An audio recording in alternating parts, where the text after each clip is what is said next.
Puestos los ojos en Jesús, dice la palabra, el autor y el consumador de la fe. Gracias también a nuestra hermana Tamara por su linda intercesión. Estamos muy contentos en esta mañana. A mí solo me preocupa que hoy es viernes, Jorge y Pastor Giancarlos. Entonces los viernes, como que otra vez todo mi equipo madrugador se me acostumbra a las sábanas y el domingo otra vez me regresan un poco más lentos, ¿no? Pero ya esta es la quinta semana, creo, ¿no es así, Pastor Giancarlo? Eh, Estamos cerrando la quinta semana, ¿correcto? Por ahí estamos la sexta. Bueno, Ah, ya. yo perdí la cuenta. Esto está muy bueno. Bueno, No estoy midiendo el tiempo. Me estoy gozando del Señor. gloria a Dios, gloria a Dios.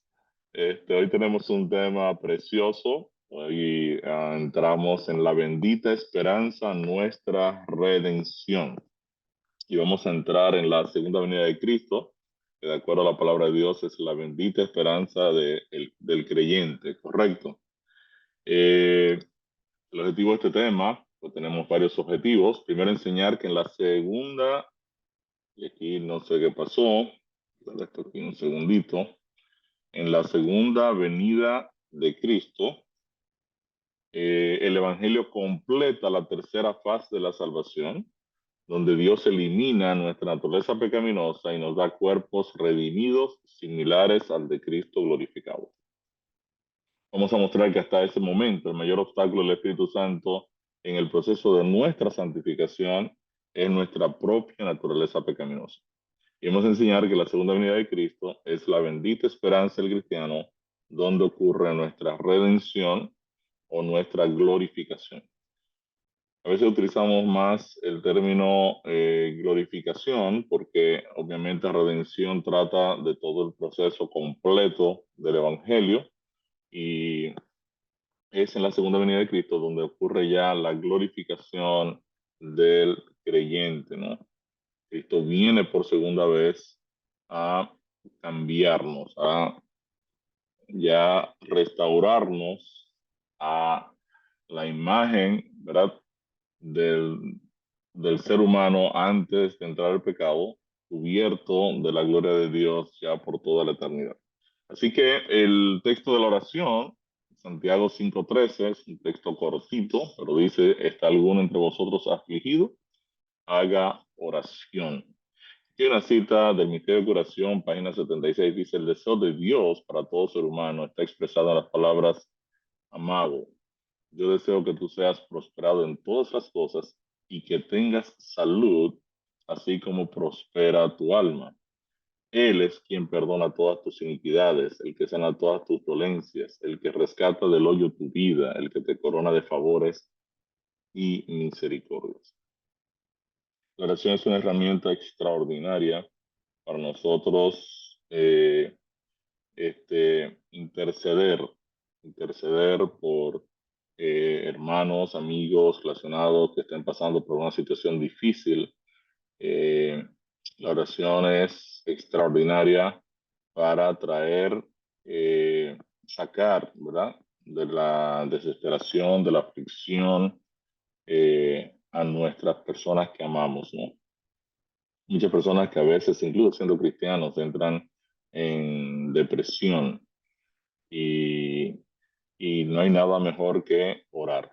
O sea, si usted tiene algún amigo, alguna amiga, alguna persona que está pasando por un momento difícil y se siente deprimido, se siente alicaído, pues ore con esa persona, llámelo. O sea, piense en personas que usted necesita orar con ellas y llámelo.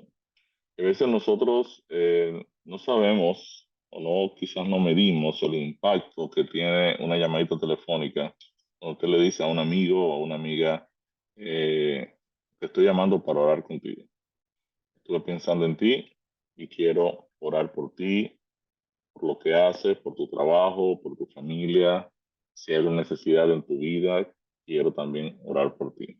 Haga una lista de personas que usted ama y que usted quisiera realmente eh, que el Espíritu de Dios las impacte y llámelas, llámelas.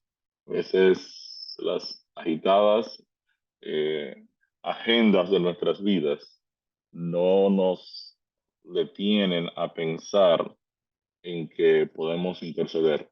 Podemos interceder por nuestros relacionados, por nuestros amigos y demás, ¿no? Así que también quiero orar para presentarme delante de nuestro Dios. Oramos. Querido Padre bueno, te damos gracias por tu gran amor, tu gran salvación que tú nos has regalado en Cristo Jesús. En esta hora, Señor, yo quiero pedirte de manera especial que tu Santo Espíritu pueda eh, venir en medio nuestro, pero para permanecer para siempre en la dirección de nuestras vidas. Ayúdenos, oh Señor, a desarrollar vidas de oración, que podamos interceder por las personas que amamos, pero que también podamos llamarlos, contactarlos y orar con ellos. Que hagamos de la oración un mecanismo extraordinario para sacar de la depresión o de la aflicción a las personas que amamos. En esta hora queremos pedir tu dirección, que tu Santo Espíritu nos cubra, oh Señor, con su presencia en medio nuestro, que nuestras mentes sean abiertas, nuestros corazones también se llenen de gozo ante el tema que estamos iniciando ahora, acerca de la segunda venida de Cristo, la bendita esperanza de todo creyente. Síguenos dirigiendo, Señor. Bendice todo este programa de la Unión Venezolana Occidental. Queremos ponerlo en tus manos, oh Dios, para que tú lo prosperes conforme a tu gracia, tu misericordia y a la misión que nos has asignado. Gracias, Señor, en el nombre de Jesús. Amén. Y en el texto base para el tema de hoy se encuentra en Filipenses 3, 20 y 21 y dice: mas nuestra ciudadanía está en los cielos, de donde también esperamos al Salvador, al Señor Jesucristo, el cual transformará el cuerpo de la humillación nuestra para que sea semejante al cuerpo de la gloria suya. Así que el texto aquí me está diciendo, ¿qué esperamos nosotros? Nosotros esperamos a nuestro Salvador, al Señor Jesucristo, quien en ese momento transformará este cuerpo, el cuerpo de Ricardo, que es tan problemático, ¿verdad? Lo va a transformar para que sea semejante al cuerpo de Cristo cuando fue resucitado, a un cuerpo glorioso.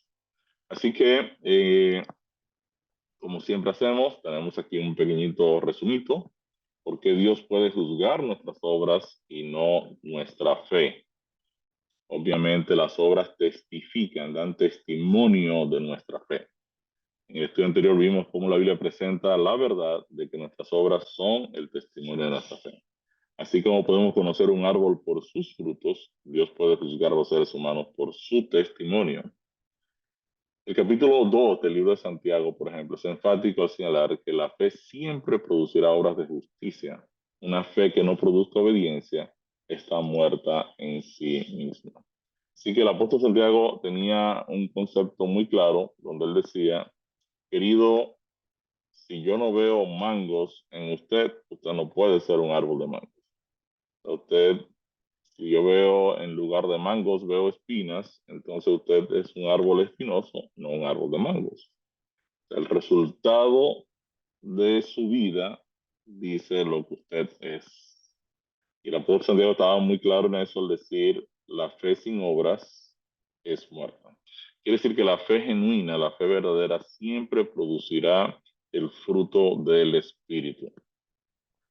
Ahora, las obras producidas por nosotros deben ser el resultado de la dirección y el trabajo del Espíritu Santo en nuestras vidas. Este es un asunto bien importante, lo estamos enfatizando mucho en el programa, porque en el mundo cristiano hoy en día se habla muy poco de la obra del Espíritu Santo en la transformación de la vida del creyente. Típicamente el mundo carismático que invoca el Espíritu Santo lo utiliza más en conceptos de poder, de sanación, de profecías. Tenemos hoy una reunión de poder en el Espíritu Santo, pero pocas veces se habla de la obra personal, que es de hecho el trabajo fundamental del Espíritu Santo en nosotros. Cómo el Espíritu Santo lidia con nuestros caracteres, cómo nos transforma en la dirección de la palabra de Dios y sobre todo cómo nos da la capacidad para testificar. Jesús presentará, obviamente, esas obras que se producen en nosotros gracias a la operación del Espíritu Santo.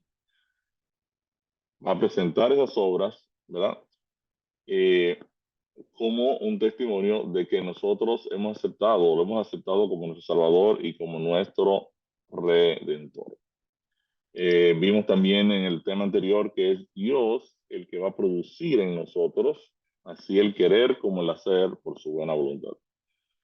En otras palabras, cuando el Espíritu de Dios viene a morar en nuestras vidas, pues no es solo que vamos a hacer cosas correctas, sino que Dios va a ir transformándonos de tal manera que a nosotros nos crea ahora un deleite estar bajo la dirección del Espíritu de Dios. Nosotros poco a poco vamos a ir abandonando al viejo Ricardo y entonces vamos a, ¿verdad? A ir perfeccionando nuestros sentidos para ir conociendo cada día la voluntad de Dios en todo momento. Y Dios va a producir también el deseo de yo agradarlo. Eh, y esto es interesante porque cuando usted, por ejemplo, empieza, antiguamente yo no tenía grupos pequeños. Yo les decía a ustedes al comienzo de este programa que por más de 40 años pues, yo ocupé todos los cargos de la iglesia, desde director de diácono hasta primer anciano, ¿verdad? Y miembro de todas las juntas habidas y por haber, pero no testificaba, ¿no? Y entonces testificar era un tema como un poco pesado, ¿no? Hay que sacar tiempo, eh, hay que argumentar con las personas, ¿verdad? Hay que buscar la manera de contactarlas, de hacer el esfuerzo de invitarlas, ya sea a un almuerzo, ya sea a una actividad, ya sea que nos acerquemos y le vayamos y le compremos un libro a una persona y se lo regalemos. O sea, hay todo un ejercicio detrás de la testificación. Y al comienzo uno dice, wow, pero yo no sé si todo este esfuerzo que estoy haciendo tiene sentido. Pero después uno comienza a ver el resultado de cómo las personas comienzan a ser transformadas por el poder del Evangelio, toman su decisión por Cristo. En este primer grupo que nosotros hicimos del Plan de Dios, eh, nuestro primer resultado ocurrió 2 años después. Y eh, un equipo de líderes pentecostales vinieron ahora a ser parte de nuestra iglesia, a trabajar con nosotros, a ser parte de nuestro equipo. Por ejemplo, tuve una linda experiencia con Andri, con Zaira. Andri es una ejecutiva de una empresa que su madre es la dueña, una empresa de salones de belleza, maneja más de 200 empleados. Esta muchacha, que era una líder pentecostal, cuando empezó a entender la mecánica de la salvación y por qué ella, pese a ser una cristiana sincera, eh, estaba fuera de la verdad, ¿verdad? Aceptó al Señor y ya al año y medio, 2 años, Andrea era nuestra secretaria de iglesia, una persona con una capacidad extraordinaria, ¿no? Entonces, cuando uno comienza a ver los resultados del esfuerzo de la testificación, entonces uno comienza a animarse, ¿no? Uno comienza a querer hacer la voluntad de Dios. Y esto es extraordinario porque el Señor va a poner en nuestras mentes el deseo de hacer las cosas. Nos va a animar a hacer las cosas. Y como decía el pastor Giancarlos, cuando nosotros empezamos a hacer las cosas, pues el enemigo comienza ahora a pensar cómo evita que yo haga las cosas que Dios quiere que yo haga. Entonces aquí empieza lo que se llama la buena batalla de la fe. O sea, aquí empieza la lucha, nosotros permaneciendo en Cristo, empujando la salvación de las almas, eh, afanados en la voluntad de Dios y el enemigo haciendo su trabajo de cómo desanimarnos, cómo impedir, ¿verdad?, que el evangelio llegue a la gente. Si hay algo que sabe Satanás muy bien, es que él conoce el poder del Evangelio.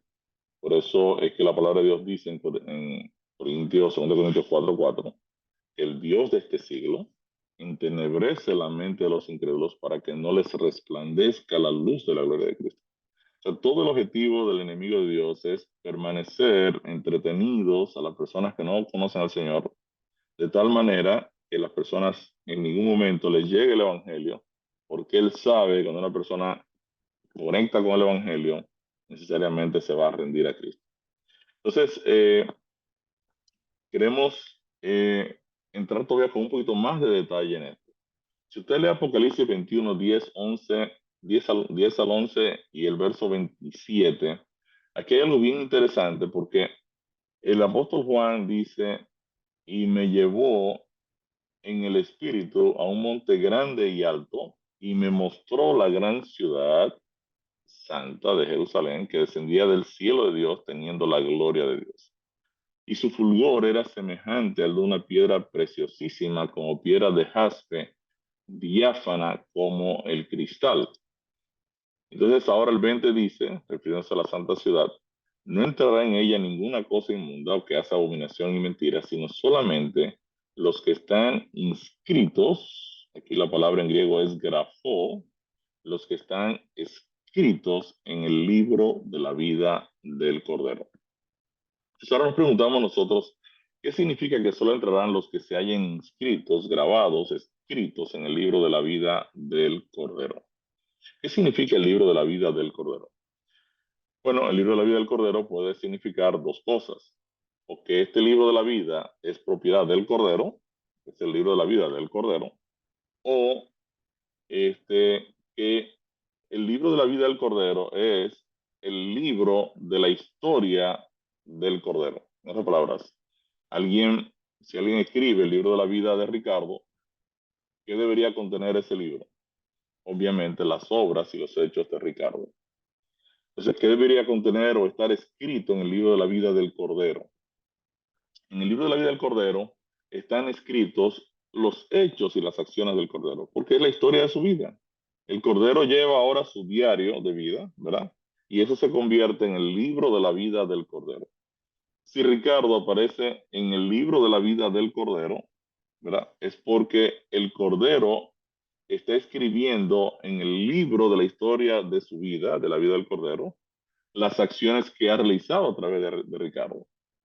En otras palabras, si nuestro nombre aparece en el libro del Cordero, como señala Apocalipsis 13:8, es porque el Cordero está actuando a través de nosotros, ¿cierto? En otras palabras, el Cordero está anotando la historia de su vida y entonces dice, ah, pero déjame anotar aquí lo que yo estoy haciendo a través de Ricardo, o a través de Excel Fermín, o a través de Erickson Duarte, o a través de Orleiza. Quiere decir que el Cordero está anotando, hoy a través de Orleiza yo conecté con una persona que ahora entendió mi evangelio. Entonces el Cordero está anotando y ahora Orleiza aparece en el libro de la vida del Cordero. Ven, y esto tiene todo el sentido del mundo porque cuando usted lee Gálatas 2:20, el concepto Cristo en nosotros dice, ¿verdad? Con Cristo estoy juntamente crucificado y ya no vivo yo, mas vive Cristo en mí. Quiere decir que si el Cristo, el Cordero, está escribiendo la historia de su vida, entonces ahora nuestros nombres comienzan a aparecer en la historia de la vida del Cordero. ¿Verdad? Ya va a aparecer Alvin Villalba, Ángel Guerrero, Alexis Merlín, Daniel, Danilo, Dayanet, Excel, Erickson, ¿verdad? La familia Pérez, Giancarlos, Juana, Luis. O sea, ahora nuestros nombres comienzan a aparecer en el libro de la historia del Cordero, porque el Cordero está anotando su historia y lo que él está haciendo en su libro. Entonces, la buena noticia del Evangelio es que no es nuestra justicia ni nuestras obras las que garantizarán nuestra salvación eterna, sino la justicia y los hechos de Cristo a través nuestro. Y para mí esto es extraordinario. Y es extraordinario porque esto me está diciendo a mí entonces que nuestro Dios está llevando a cabo una acción personal en la vida de cada uno de nosotros. O sea, aquí entra la gran pregunta de David que decía, pero óyeme, cuando yo veo tu creación, cuando veo los cielos, cuando veo toda la obra tuya en el universo, yo digo, pero ¿qué es el hombre para que tú tengas de él memoria? O sea, cuando Dios dice que Él habita, ¿verdad?, con los humildes, o sea, el creador de todo el universo puede venir al desarrollo de una relación personal contigo y conmigo. Para mí, esa es una noticia extraordinaria del Evangelio y muchas veces nosotros no tomamos en cuenta el hecho de que Dios quiere habitar en nuestras vidas. Y eso no se lo digo yo a ustedes, yo me lo digo a mí mismo, a Ricardo. A veces en mi agenda diaria, en todo mi accionar, me puedo desconectar y, y no tomar en cuenta el valor, ¿verdad?, de que Dios quiere habitar conmigo, de que Dios quiere una relación íntima conmigo, de que Él quiere dirigir mi vida. Y este es el Evangelio. El Evangelio es la buena noticia de que el Creador, ¿verdad?, el ser más poderoso de todo el universo, quiere habitar en mi corazón, quiere habitar en mi mente, quiere poner su carácter, su justicia, su amor incondicional y quiere a través nuestro entonces derramar su amor para que las personas también puedan venir al conocimiento de la verdad. Entonces hasta ahora, en todo este estudio hemos visto que Dios ya ha obtenido la salvación plena y completa para toda la raza humana en Cristo. Sin embargo, esta salvación que ha sido recibida por todos los creyentes por medio de su fe en Cristo no es experimentada por todos los cristianos de una vez, sino en tres fases. O sea, por medio del Evangelio, Dios nos salvó de la condena del pecado. En otras palabras, fuimos salvados de la culpa y el castigo del pecado. Esta primera etapa se conoce como justificación por la fe.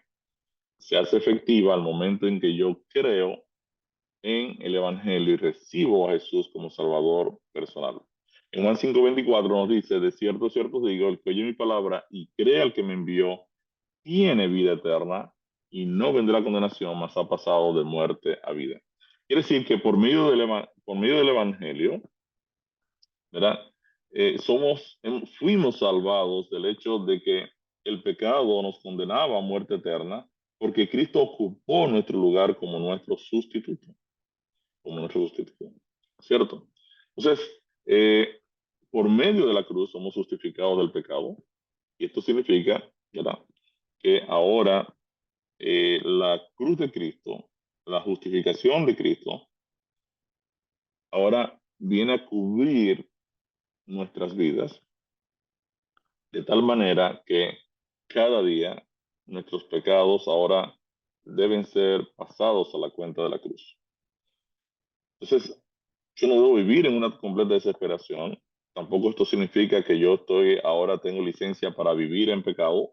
Todo lo contrario, el pecado fue lo que provocó la muerte de Cristo. Entonces, obviamente, la idea aquí es que yo reflexione sobre, wow, hoy me equivoqué. Hoy me desconecté del Señor por H o por R. Entonces, Señor, perdóname. Necesitamos seguir juntos. Necesitamos trabajar juntos. Yo necesito morir al viejo Ricardo. Necesito ser guiado por ti.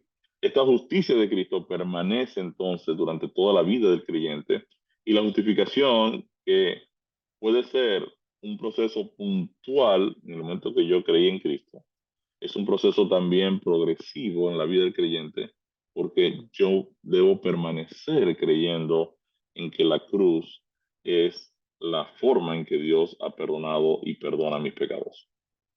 Una vez entendemos esto, creemos y aceptamos a Jesús como nuestro Salvador personal y participamos entonces del bautismo.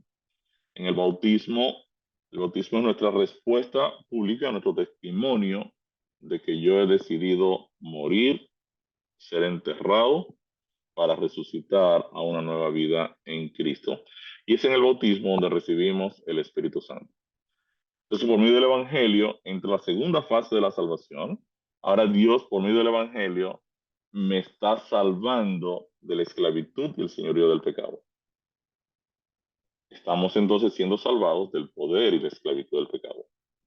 Si bien la justificación por la fe cambia nuestro estado o posición ante Dios de condena a muerte a justificación de vida, la justificación de vida eterna no cambia la naturaleza pecaminosa del creyente, y es por ello que necesitamos la presencia del Espíritu Santo morando en nosotros para hacer la segunda etapa de la salvación posible.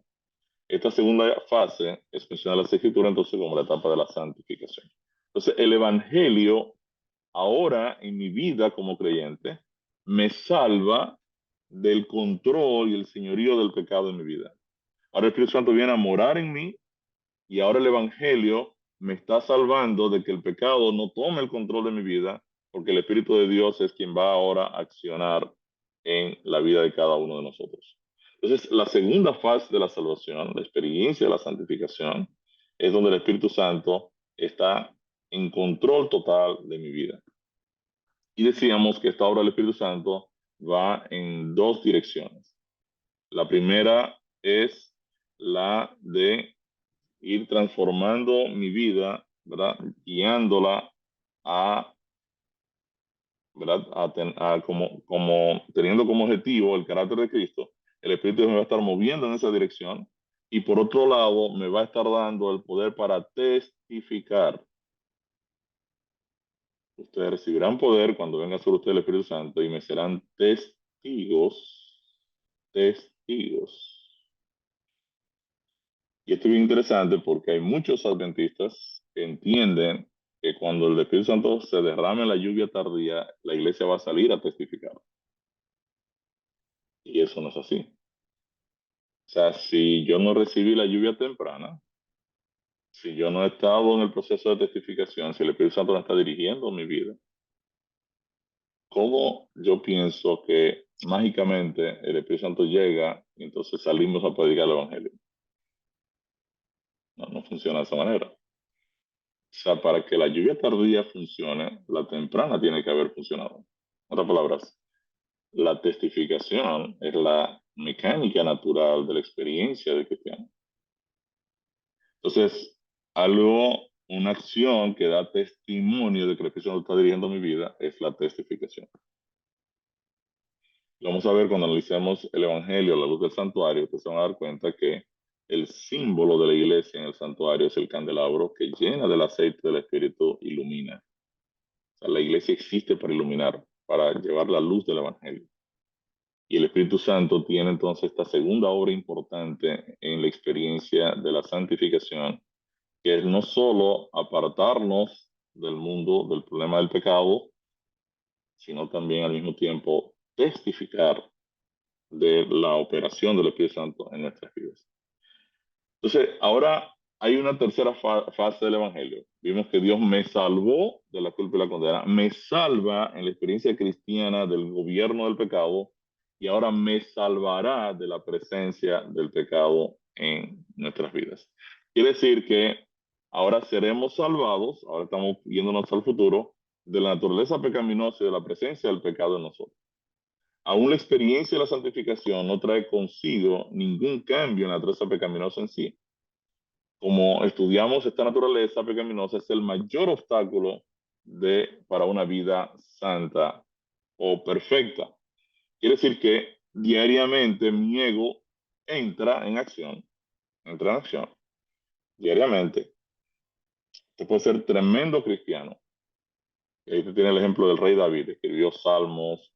Dios dice que David tenía un corazón similar a su corazón de Dios.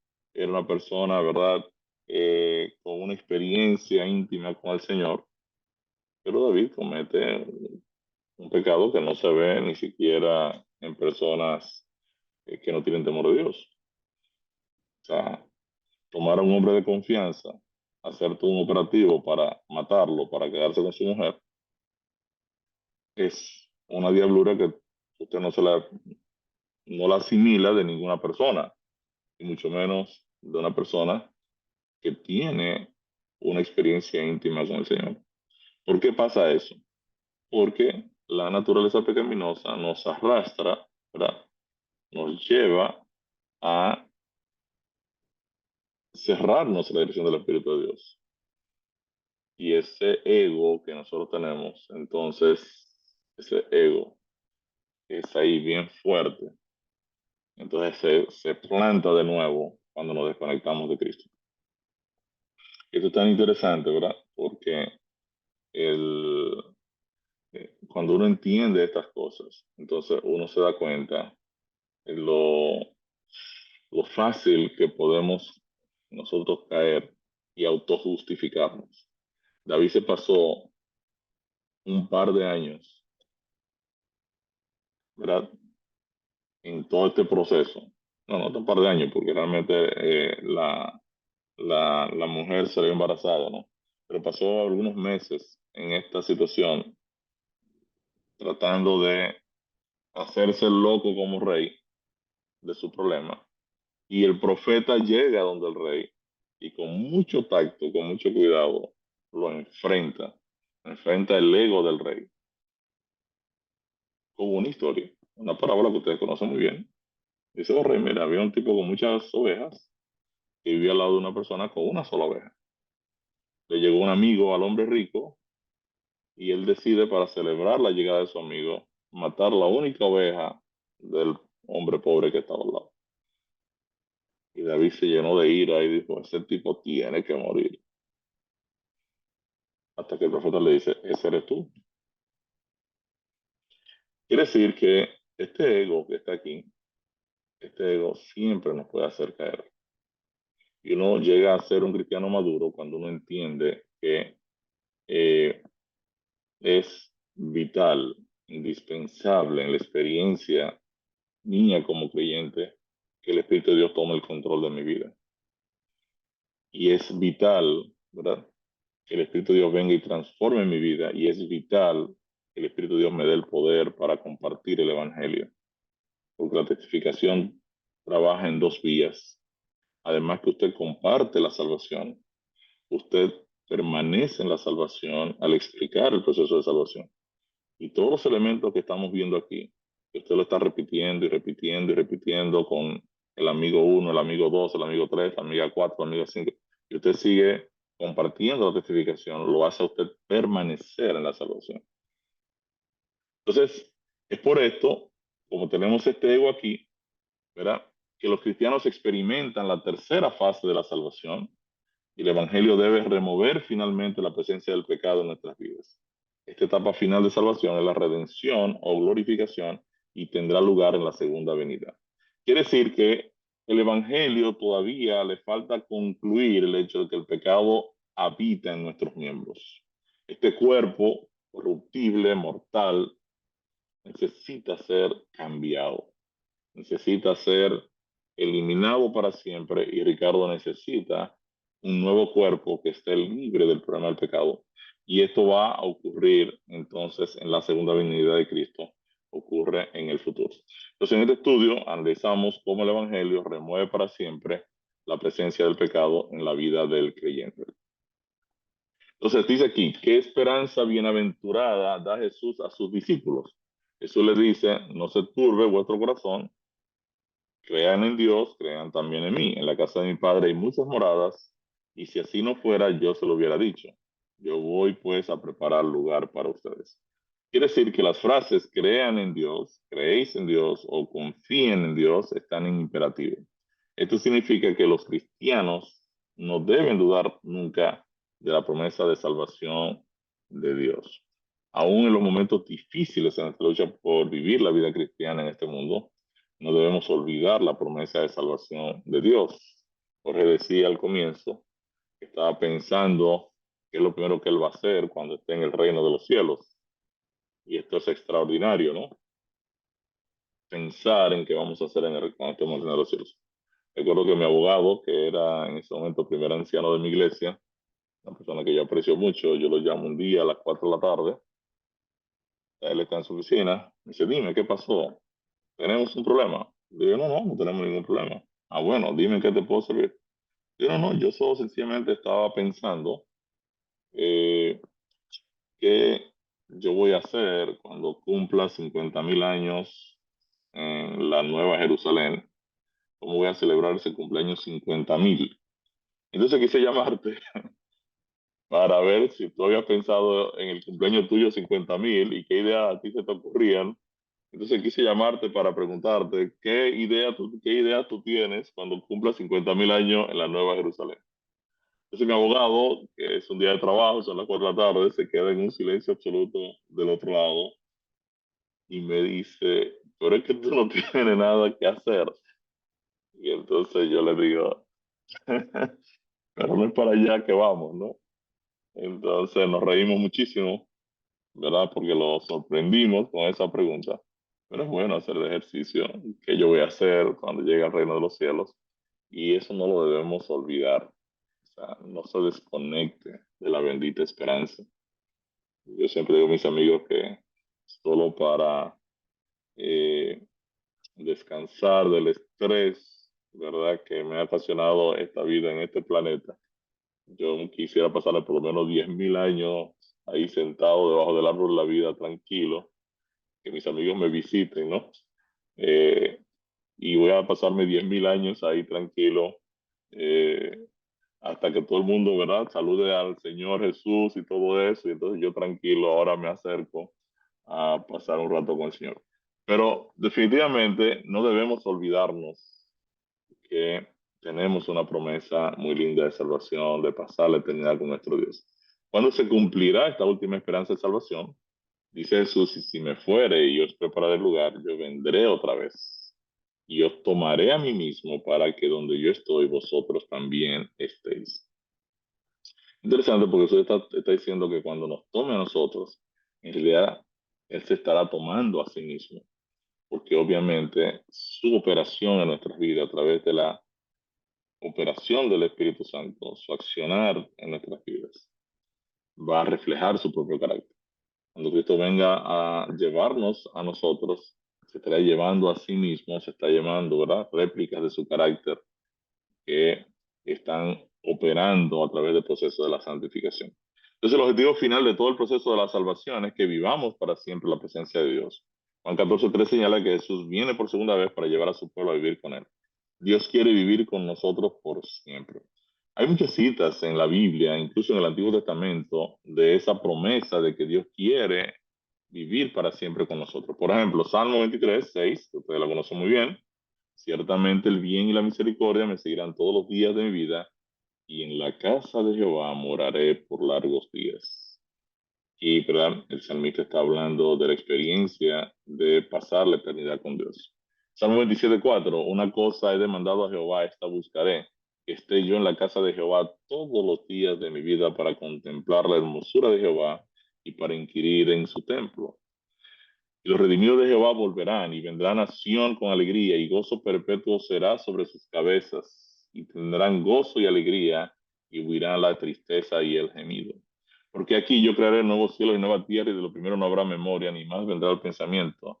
Y ustedes se gozarán y se alegrarán para siempre en las cosas que yo he creado, porque aquí que yo traigo a Jerusalén alegría y a su pueblo gozo.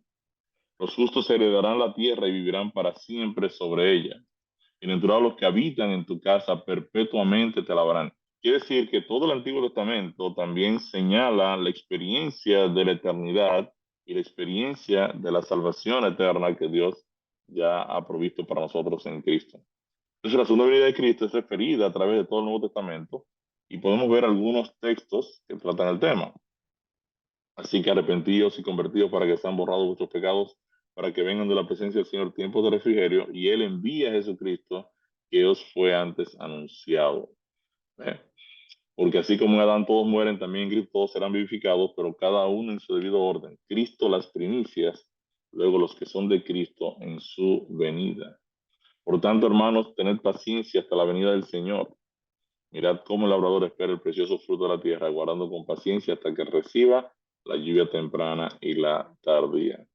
Amados, no os sorprendáis del fuego de prueba que os ha sobrevenido como si alguna cosa extraña os aconteciese, sino gócense por cuanto sois participantes de los padecimientos de Cristo, para que también en la revelación de su gloria ustedes se gocen con gran alegría. Quiere decir que la segunda venida de Cristo es la bendita esperanza de todos los cristianos. Es el momento en el cual Dios viene a buscar a su pueblo para llevarlo a vivir con él para siempre. Hasta entonces, Los pecadores son salvos por gracia y pacientemente están esperando el pronto regreso de Cristo. Entonces, hay algunas características, nosotros decidimos poner en el programa algunas características de la segunda venida de Cristo, porque hoy hay mucha confusión, incluso en medio de nuestros hermanos cristianos, sobre la segunda venida de Cristo. Ustedes saben que en muchas denominaciones cristianas opera lo que se llama el rapto secreto, que Cristo viene secretamente, nadie lo ve, la gente comienza a desaparecer. De hecho, usted se encuentra con vehículos que dice 7 carros quedan sin chofer. Fue que Cristo vino y se llevó al chofer. Este, pero no. La Biblia presenta toda una serie de características. Por ejemplo, la segunda venida de Cristo será un evento literal, visible, audible, personal, glorioso, culminante y decisivo. ¿Qué significa esto? Cuando hablamos de un evento literal, es que la segunda venida de Cristo será un evento histórico, así como lo fue la creación, como lo fue la cruz, así también será la segunda venida de Cristo. Hay un momento en que Cristo viene por segunda vez. Hechos 1:10 al 11 dice, cuando Jesús va ascendiendo, dos ángeles vienen y le dicen a los discípulos, varones Galileos, ¿por qué están mirando al cielo? Este mismo Jesús que ha sido tomado de ustedes al cielo, así vendrá como ustedes le han visto ir al cielo. Quiere decir que los ángeles están diciendo, así como ustedes ven a Cristo ascender, así lo van a ver regresar. Es un evento histórico. Será un evento real y efectivo. No será un evento místico, sino que será un evento real. También será visible, ¿verdad? Y aquí que viene con las nubes, dice Apocalipsis 1:7, y todo ojo le verá, y los que le traspasaron y todos los linajes de la tierra harán lamentación por él, sí, amén. Quiere decir que a diferencia de lo que se cree hoy en día, de un rapto secreto, que nadie ve a Cristo viniendo, la Biblia dice, no, él viene con las nubes y todo ojo le verá. Mateo 26:64, Jesús le dijo, tú lo has dicho y además te digo que desde ahora verán al Hijo del Hombre sentado a la diestra del poder de Dios y viniendo en las nubes del cielo. Vamos a ver a Cristo venir en las nubes del cielo. Entonces verán al Hijo del Hombre que vendrá en las nubes con gran poder y gloria, dice Marcos 13:26. 14:62 dice, y Jesús le dijo, yo soy, y veréis al Hijo del Hombre sentado a la diestra del poder de Dios y viniendo en las nubes de los cielos. 1 Pedro 5:4, y cuando aparezca el príncipe de los pastores, ustedes recibirán la corona incorruptible de gloria. Un gran número de creyentes ha abrazado la idea del rapto secreto. El concepto del rapto secreto o una venida invisible de Cristo es una interpretación equivocada de la segunda venida de Cristo. Si usted lee 2 Tesalonicenses 2:8, se presenta la venida de Cristo con resplandor. Entonces se manifestará aquel inicuo a quien el Señor matará con el espíritu de su boca y destruirá con el resplandor de su venida. Entonces, si uno lee el contexto de los versículos que son utilizados para el rapto secreto, Lucas 17:26 al 35, nos damos cuenta de que los eventos similares de la segunda venida son el diluvio y la destrucción de Sodoma. Si leemos con atención, ¿verdad? Estos versículos dicen, como fue en los días de Noé, así también serán los días del Hijo del Hombre. Comían, bebían, se casaban, se daban en casamiento hasta el día en que entró Noé en el arca y vino el diluvio y los destruyó a todos. Asimismo, como sucedió en los días de Lot, comían, bebían, compraban, vendían, plantaban, edificaban, mas el día en que Lot salió de Sodoma, llovió del cielo fuego y azufre y los destruyó a todos. Así será el día en que el Hijo del Hombre se manifieste. Aquí entra el tema. Cristo se manifiesta. Si se manifiesta, se ve.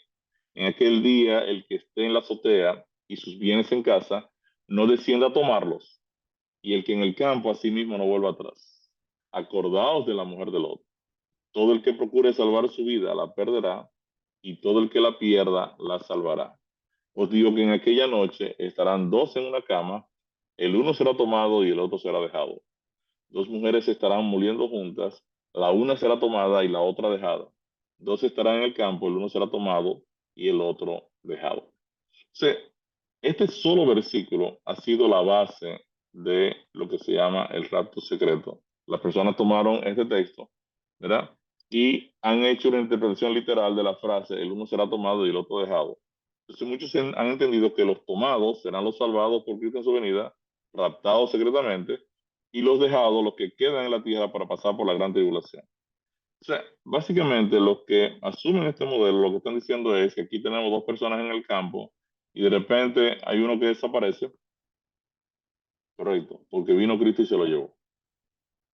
Sin embargo, cuando usted analiza los contextos, porque el tomado y el dejado está en el contexto de la historia de Noé y la historia de Sodoma, en realidad los quedados fueron los salvados y los tomados de sorpresa los perdidos. O sea, el tomado es el perdido, no el salvado. Y el dejado quedado es el que se salva. Por ejemplo, si nosotros leemos la misma historia del tomado y el dejado en Mateo 24, 36 a 41, miren cómo dice aquí. Pero del día y la hora nadie sabe, ni aun los ángeles de los cielos, sino solo mi Padre. Más como en los días de Noé, así será la venida del Hijo del Hombre.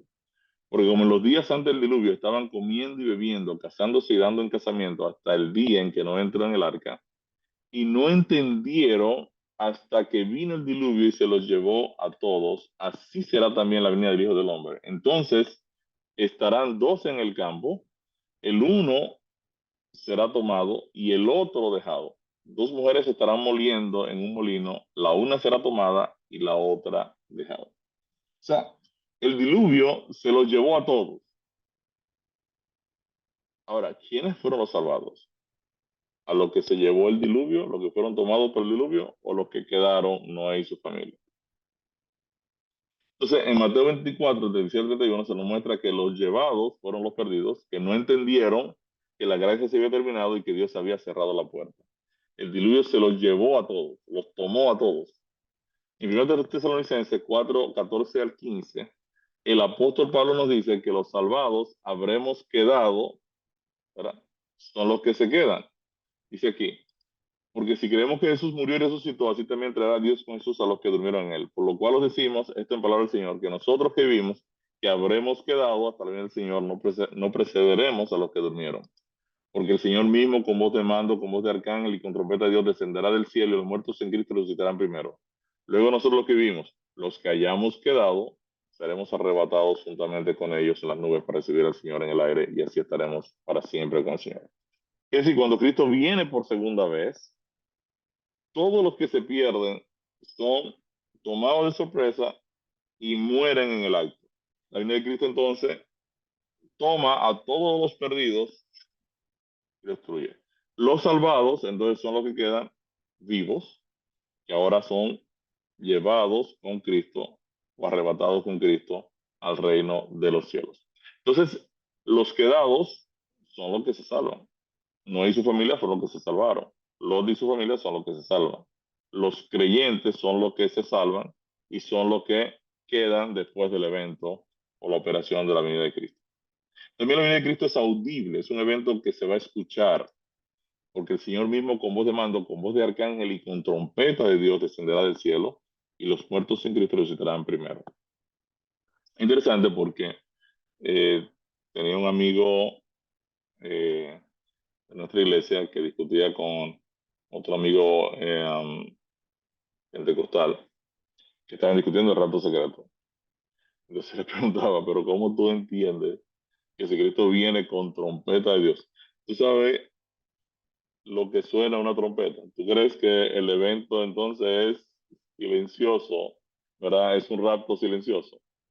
No, Cristo viene con trompeta. O sea, es un evento audible. O sea, es un evento sonoro, ¿no? Y a partir de ahí estaremos para siempre con Señor.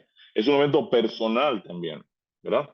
Dice el texto de 2 Tesalonicenses 1, sea al 10, porque es justo delante de Dios pagar con tribulación a los que os atribulan, y a vosotros que sois atribulados, daros reposo con nosotros, cuando se manifieste el Señor Jesús desde el cielo con los ángeles de su poder, en llama de fuego, para dar retribución a los que no conocieron a Dios ni obedecen al Evangelio de nuestro Señor Jesucristo, los cuales sufrirán pena de eterna perdición, excluido de la presencia del Señor y de la gloria de su poder cuando vengan aquel día para ser glorificado en sus santos y ser admirado en todos los que creyeron, por cuanto nuestro testimonio ha sido creído entre vosotros. Quiere decir que la palabra de Dios me enseña Aquí varios principios. Número uno, el Señor se manifiesta en llama de fuego con los ángeles. Los ángeles le acompañan en esta venida. Los malos sufrirán una muerte eterna separado de Dios, quien es la vida, y la recompensa de cada persona ocurre entonces en la segunda venida. Esto quiere decir que no existe tal cosa como un lugar de tortura. También es un evento glorioso, porque el Hijo del Hombre vendrá en la gloria de su Padre con sus ángeles y entonces pagará a cada uno conforme a sus obras. Cuando el Hijo del Hombre venga en su gloria y todos los santos ángeles con él, entonces se sentará en su trono de gloria. También será un evento culminante, pondrá fin a todo. Entonces verán al Hijo del Hombre que vendrá en una nube con poder y gran gloria. Cuando estas cosas comiencen a suceder, erguíos y levantad vuestra cabeza, porque vuestra redención está cerca. Y sencillamente, la segunda venida de Cristo será un evento decisivo. De esto también profetizó Enoc, séptimo de Adán, diciendo: aquí viene el Señor con sus santas decenas de millares para hacer juicio contra todos y dejar convicto a todos los impíos de todas sus obras impías que han hecho impíamente y de todas las cosas duras que los pecadores impíos han hablado en contra de él.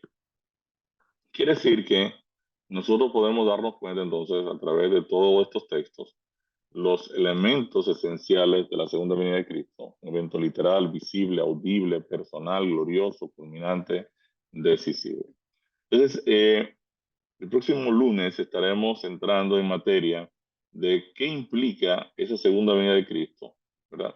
En cuanto al proceso de nuestra redención o el remover nuestra naturaleza pecaminosa de nosotros para Cristo entonces darnos cuerpos renovados semejantes al que Él tiene cuando resucitó en gloria. Amén. Así que oramos. Bendito Dios, Padre bueno, te queremos agradecer, oh Señor, porque tú vienes a buscarnos por segunda vez. Y qué bueno que tu venida, oh Señor, será un evento extraordinario, donde tú vendrás en la gloria de tu Padre, oh Dios, con tus ángeles acompañándote para venir a buscarnos a cada uno de nosotros. Ayúdanos, oh Dios, a pensar diariamente en este evento extraordinario, a pensar que no somos ciudadanos de este mundo, sino que somos ciudadanos del reino de los cielos, a meditar en tu salvación, a pensar diariamente en que tú has decidido y tú quisiste desde antes de la fundación del mundo que nosotros vivamos para siempre a tu lado. Ayúdanos, oh Señor, a permanecer en Cristo. Ayúdanos cada día con humildad, con un espíritu rendido a tu dirección. Nosotros podamos desarrollar cada día una relación más íntima contigo. Bendice de manera especial cada hermano que está con nosotros en este día de preparación. Permítenos, oh Señor, estar listos para la recepción de tu día santo y que este sábado sea un día en que podamos honrarte, alabarte y glorificarte, porque tú eres nuestro creador y también eres nuestro redentor, nuestro salvador. Gracias, Señor, por dirigirnos, por estar con nosotros, por tu palabra. Por favor, lo presentamos delante de ti en el nombre de Cristo Jesús. Amén, Señor. Amén.